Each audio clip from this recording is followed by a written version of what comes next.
Hello, everyone, and welcome back to Real Time, where we talk about the movies we like. And the ones we don't. I'm Tyler, And I'm Molly. and today, July 19th, 2025, is the 20th anniversary of the book No Country for Old Men, written by Cormac McCarthy. The movie was released 2 years later in 2007. So we're going to be talking about mostly the movie, but the book will come up. Today is also our daughter's birthday. Kind of a neat coincidence here. Her first birthday. Yes, it is. Number one. The big one. Yes, it is. So we're going to be doing something with that for her birthday. Going to have some fun with family. Some of mine is coming in. Molly's is here.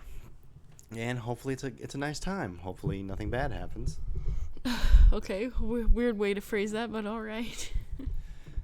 Anyways, No Country for Old Men was written, directed, and produced by Joel and Ethan Coen, which both men received Oscars for all three of those jobs during this movie, so it's pretty good. Yes, very good. And it is the story of a man in West Texas, Llewellyn Moss, who finds $2 million in cash after the aftermath of a cartel shootout. And he goes on the run from a cartel hitman named Anton Chigurh, who is more or less an unstoppable force of evil, trying to track him down, get the money, and kill him. It sounds pretty simple, and it more or less is a pretty simple story, but I feel like there's a lot more under the surface than you would initially think after hearing that premise. Yeah. I mean, the premise does sound pretty simple, pretty straightforward, but there's a lot more to it. Yes, indeed. Yes, indeed. Now, starring in this movie is Josh Brolin as Llewellyn Moss, our hero, but the titular character, the old man that this country doesn't have any use for anymore, is Sheriff Ed Bell, played by Tommy Lee Jones. Our villain of the movie, Anton Chigurh, is played by Javier Bardem in his Academy Award-winning role.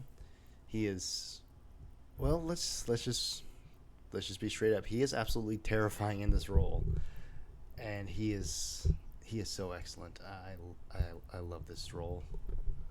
Yeah, his portrayal in this movie is definitely one that will always be remembered. Yes, several psychologists were interviewed after this movie came out. People were trying to find the most accurate movie depiction of a psychopath, and Anton Chigurh came out on top, which definitely lends to the credibility of this character. Yes. Yeah. It definitely, if you know that and you watch this movie, it definitely gives like another layer to his whole performance. Woody Harrelson plays Carson Wells, a hitman who has experience with Anton and is trying to find him and take the money for himself. As one does. He's hired by the same company that hired Anton, which definitely, I think it leads to some interesting moments between these two. Kelly MacDonald plays Carla Jean, Llewellyn's wife, who,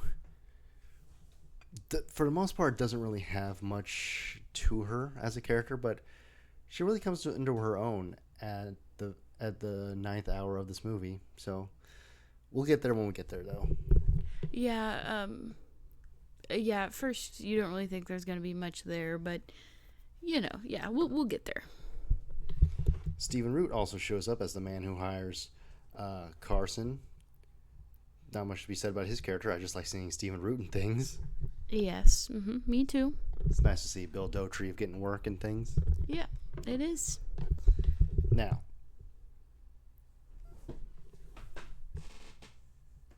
so just gonna put this out there. No Country for Old Men is one of my favorite movies of all time. I adore this movie. I love the characters. I love the story that it tells. I love that it's doesn't quite wrap itself up in a neat little bow. Things aren't exactly resolved. Things aren't really satisfying, but in a satisfying way. You know what I mean? The last part was a little confusing, but yeah, I guess I know what you mean. Like it doesn't give us the typical movie ending. It gives us something a bit different. It gives us something.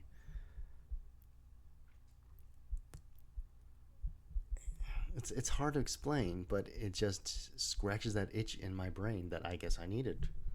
Yes, it is a very interesting ending.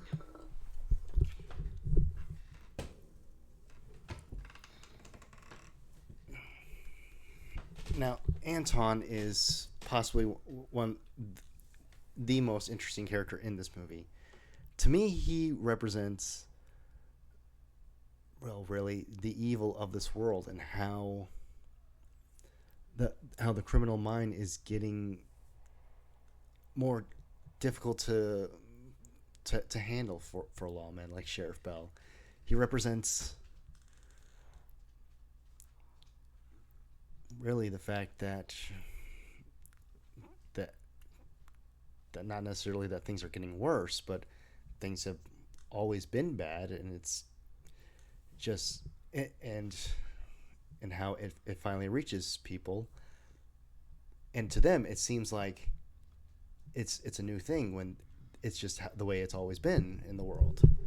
Yeah. I yeah. I'm gonna be honest. I didn't quite follow you there. I'm sorry. Anyways, and Sheriff Bell, of course, represents that middle America authority figure who's trying to be the one to save the day. He wants to be the hero, but he's finding out that one man can't save the world. But that doesn't mean that you shouldn't try, as we see from Carla Jean. In her last scene, she more or less strips down Anton's entire philosophy about the world being the way it is and how he's just having to adapt to it, really, with him giving her the coin toss that he gave to the gas station clerk earlier. Regardless or not, he's still making a decision. He's just making it seem like it's the coin that makes it for him. Yes, but yeah, it's very deep. It gets you thinking. Yes, it does. And the book, which I've read since the last time I saw this movie, this movie was perfectly adapted from the book. I would say that the movie is a better version of the story. It takes out any scenes that weren't necessary to really be in the movie. It streamlines things. It transposes entire conversations word for word, more or less. It's one of the best adaptations I've ever seen of anything. That's pretty good. I'll have to read the book. I'll have to steal it from you. That you will. Now, there are some noticeable differences in the book and the movie, though. For one, in Llewellyn's last scene where he talks to the girl at the hotel who offers him beer and he declines, that was a bit different in the book. There he travels with some traveling girl in her car for a bit. They eat at a restaurant together. And they end up at the hotel. Nothing happens between them, but there's a bit more to it in the book, which I don't think we really needed all of that in the movie. No, I guess not. There's also more scenes with Sheriff Bell after Llewellyn has been killed. Spoiler alert, I guess, for a 18-year-old movie, but whatever. Yeah, that's your own fault, I guess. And just stuff with him talking to his wife about how it used to be with his dad when he was sheriff, and how he learned what he learned from his dad, and how it's all coming back to him now when he needs it the most. Stuff about when they were traveling in a snowstorm, and his dad would ride on ahead and light the fire for him so that he can make it there to have something to look forward to. To me, that says that in terms of being the light in the world, be that so that whoever comes after you has something to aspire to. Yeah, has something to find and look for, and to go beyond that even. Yeah. You know, and our protagonist, Llewellyn, I like how competent and incompetent this character is. It makes sense for him to be both ways. Competent in the fact that the things he's doing to try to keep the money away from the cartel, and the things that he's thinking of to try to get out of these situations, it makes you think, oh, that makes sense to do. I should remember that if I'm ever in this situation. But also incompetent in that he finds himself in these situations to begin with. Yeah. I like him as a protagonist. I guess he's the protagonist. Yeah. And it's also interesting how he and Anton have some similarities at different points in the movie. They both pay someone more than what it's worth for a piece of clothing from them, for both that and their silence, more or less. Yeah, pretty much. We both see them shoot at and at different points hit each other in their gunfight. We see them trying to get to Llewellyn's wife, of course. And there's just this sense that Llewellyn is the everyman who finds himself in this horrible situation, and Anton is the force of evil that finds himself going after Llewellyn for, generally speaking, not any particular reason. Just that's how life is. Yeah. But there is a reason, actually. The fact that Llewellyn took the money. Yeah, the money is a pretty big reason, but other than that, And the funny thing is, these two never actually meet face to face in the movie. They do get a bit more in the book, but not much. Then they do have a conversation over the phone, but there's only about a second of them even on the same of them in the same shot with each other. It's really interesting. Yeah, that is pretty cool if you think about it. They never meet each other. They only talk to each other on the phone, and that's that. Okay. So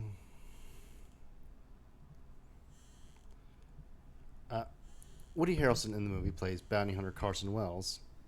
His father was a contract killer, Charles Harrelson, and a murder that his father carried out on federal judge John H. Wood Jr. is referenced in the book No Country for Old Men.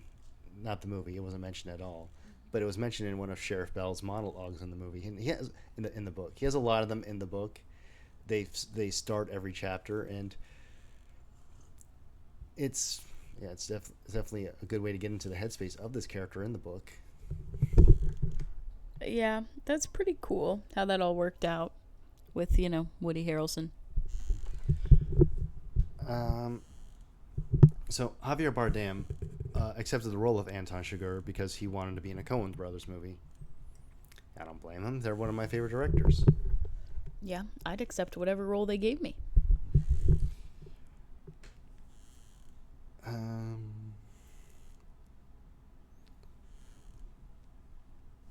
So this movie helped not just Javier Bardem, who would end up being in a lot more American pictures afterwards, but it helped Josh Brolin after a long down period in his career. The next year, he would get an Academy Award nomination for the movie Milk, as well as becoming the big bad of the MCU as Thanos for the first three phases of the Marvel Cinematic Universe. Yep, pretty impressive. Woody Harrelson as well was in a bit of a dry streak, but this, Zombieland, The Messenger and Hunger Games really helped him out, and now he's a lot more recognizable than he was around 20 years ago. Yeah, for sure. This was also one for the Coen brothers, so good on them. They managed to do True Grit, Hail Caesar, Ballad of Buster Scruggs, among other movies that we enjoy after this. Yeah, I tend to like all their movies that I've seen. Yeah.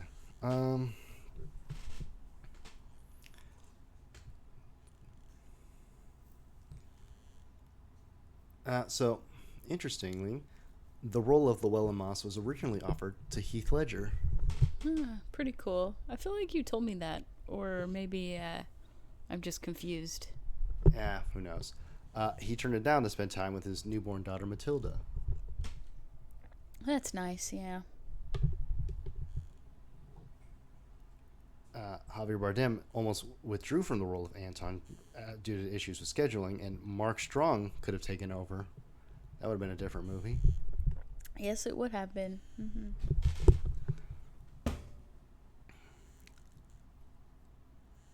So, according to Javier Bardem, he had a lot of thought concerning Anton's personal morals and really code, I guess, if you can call it that. According to him, the central idea is that whether someone succeeds or fails should be down to the person themselves. So what really set him off with the store owner was the fact that he married into it, which isn't something that he gained by his own marriage. He just fell into it, sort of. And from what I could tell from the movie, Anton tends to respect people who stand by their convictions and people who don't really back down or try to kowtow to him. They just stand their ground, and he respects that, as we saw with the lady at the trailer park who wouldn't give him Llewellyn's where he works. Yeah, she was not backing down, and she was not getting scared by him.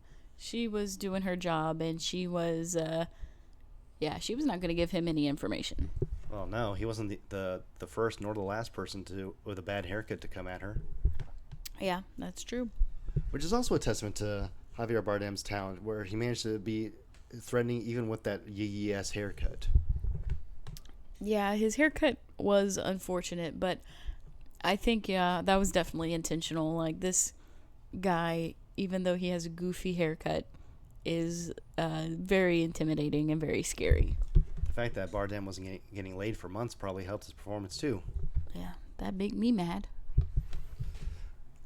Josh Brolin broke his shoulder in a motorcycle accident a couple days after getting the part in this movie. And as he was flying over the car that hit him, his first thought wasn't, man, this is going to suck, or my shoulder. It was more, I really wanted to work with the Coen brothers. Yeah. But given that Llewellyn gets shot in the shoulder early in the movie, it wasn't too much of an issue. Yeah.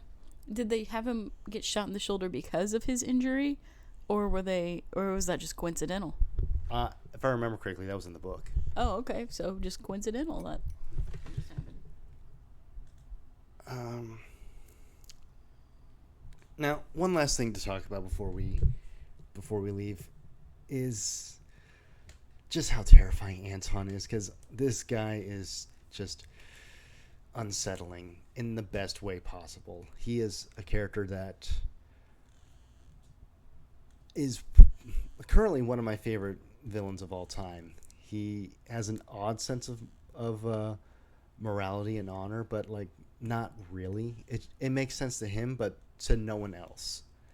He has an odd way of interacting with people. He has a strange way of really existing. Like, you get the sense that this guy is a complete mystery. He could have just spawned in all of a sudden out of nowhere, and he knows exactly what to do and where to go. It's unsettling in the best way possible. Yeah, very unsettling. When you watch this movie for the first time, well, even, the second and third time, or basically whenever you watch this movie, his performance is just captivating, and you're on edge every time he's on screen.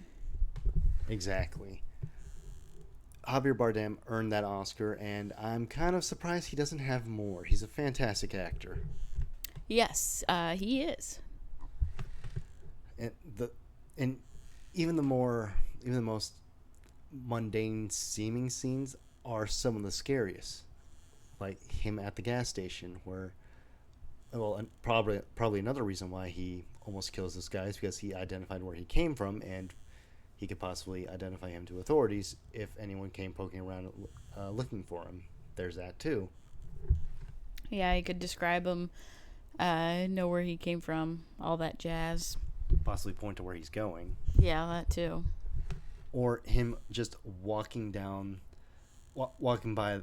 down the motel sidewalk, past the doors. He's not actually doing anything at the moment, but just his presence, just it has an aura of menace. Okay, it's unsettling. I've said that word a lot, but it is. Yeah, you have. But yeah, you do not want to mess with this guy. Nope, don't do it. And that's about all we have to say. This is one of the best movies of all time, in my opinion. Do you share that opinion? Yeah, sure. I could share that opinion. Yeah, it might not be one of my personal favorites, but I can agree that it is a well-made, well-acted movie that deserves to be up there with the greats. Definitely my personal favorite from the Coen brothers. To me, it's up there with True Grit, Ballad of Buster Scruggs, The Big Lebowski, Oh Brother, Where Art Thou? Okay. Yeah, that was my question. I was gonna ask if Oh Brother Where Art Thou was Coen Brothers because that might be my favorite. Yeah, that's a good one too. Yeah. But I'm gonna have to go with this one, just based off of on my own personal likes and the whatnot. Yeah. All right. I can't critique that. No, you can't. Well, that's gonna have to do it for us. Go watch No Country for Old Men. It's incredible. Just go watch it. Yeah, go watch it. What are you doing? What are you doing? Just go watch it. We'll see you next time. See you next time.